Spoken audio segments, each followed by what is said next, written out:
7h51 à Paris, bienvenue dans le journal de l'économie. Bonjour Karina. Bonjour Elisabeth. On va commencer tout de suite par jeter un œil au marché asiatique d'abord. Les marchés asiatiques qui reprennent leur souffle ce matin après le léger rebond d'hier. On le voit tout de suite dans le détail. Le Nikkei gagne 1,48%, le Hang Seng 1,57%, le Shanghai Composite est repassé dans le rouge, moins 0,25% et le Nikkei gagne plus de 3% dans un marché peu actif à l'approche des fêtes de fin d'année. Et notez cette double mauvaise nouvelle au Japon. D'une part, l'économie nippone marque une pause d'après la Banque centrale du Japon qui a d'ailleurs décidé de maintenir son principal taux directeur proche de zéro. Et puis l'autre mauvaise nouvelle, c'est du côté, du commerce extérieur. Les exportations se sont effondrées en novembre pour le deuxième mois consécutif. Résultat, son déficit commercial se creuse. Il atteint désormais les 6,3 milliards d'euros. Alors les causes, on les trouve du côté de la crise européenne, mais aussi de la cherté du yen et des inondations en Thaïlande qui ont paralysé les approvisionnements en composants électroniques. Et la conséquence de ces ennuis, eh bien, c'est que le Japon tend de plus en plus à délocaliser sa production. Et hier, la bourse de New York, elle a fini sur les chapeaux de roue.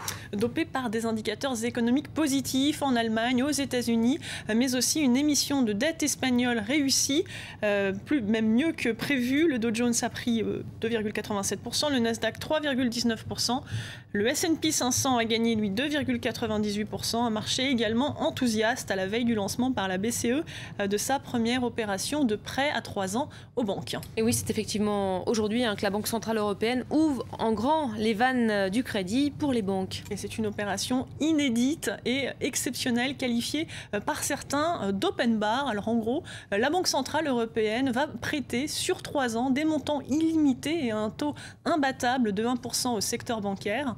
Le but, c'est d'éviter ce crédit crunch, cet assèchement du crédit en ces temps de manque de confiance sur les marchés et de dette souveraine. Explication. Le guichet de la BCE pourrait bien être pris d'assaut ce mercredi. L'institution de Francfort propose aux banques de leur faire crédit pour 3 ans à des taux imbattables, 1% et en quantité illimitée. Objectif, faciliter leur accès au crédit. Du jamais vu, jusqu'à présent la BCE s'était contentée de lignes de prêt sur 6 mois, 1 an maximum. Mais de l'aveu même de son vice-président, difficile d'anticiper le succès de l'opération. Non, nous n'avons aucune indication. Nous n'avons pas enquêté auprès des banques. On verra bien ce qui se passera. Comme vous le savez, les scénarios sont imprévisibles sur les marchés. Pas de prévision donc, car il existe un revers de la médaille pour les banques. Comme tout emprunteur, pour chaque achat, elles devront apporter des actifs en garantie. Or, il y a aujourd'hui pénurie de ces actifs sur les marchés. Les banques de petite et moyenne taille pourraient donc être incapables de se refinancer. Dans le jargon, on parle de crédit crunch, un risque qui, de l'avis de certains, pourrait pourtant être évité, la solution pouvant venir de la BCE elle-même.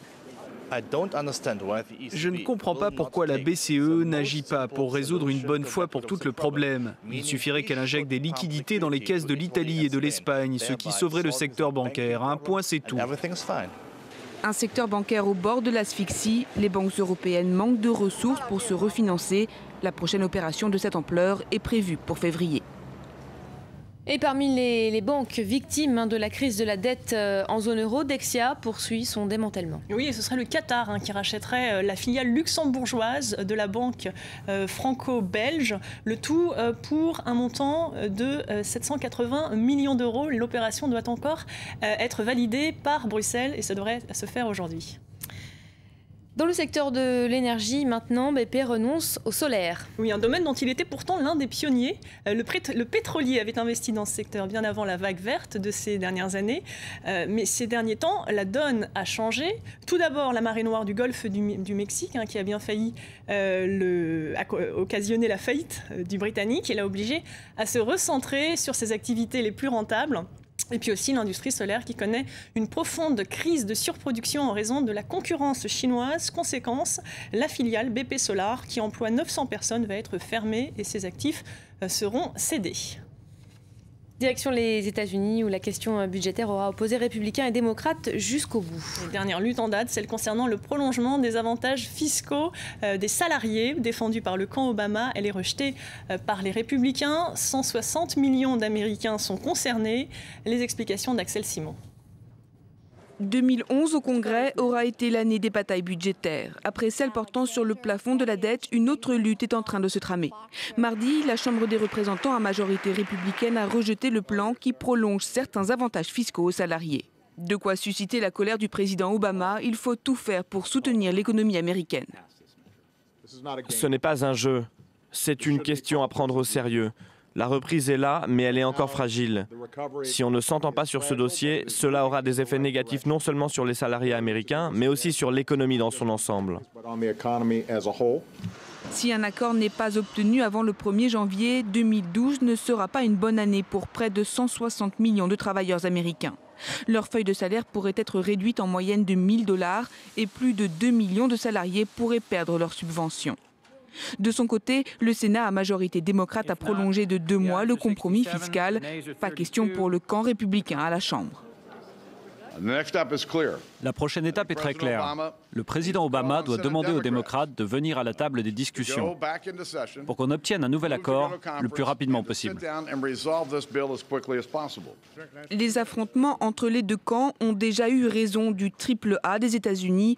En août dernier, l'agence de notation Standard & Poor's a dégradé la note souveraine américaine.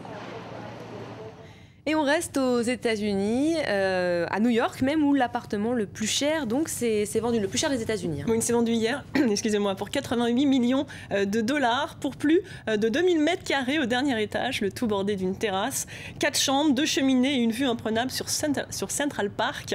Et l'heureux propriétaire est la fille d'un riche, d'un milliardaire russe, Dimitri Rybolovlev, 93e fortune mondiale selon le magazine Forbes. Et elle s'en servirait comme d'un pied-à-terre puisqu'elle fait actuellement ses études à New York. Oui, ça fait un peu cher la chambre de bonne, effectivement. Pour de la chance, hein. Merci beaucoup, Karina Chabour. C'est la fin du journal de l'économie, la fin également de cette demi-heure d'info. Vous retrouvez dans un instant Hélène Drouet pour un tout nouveau journal.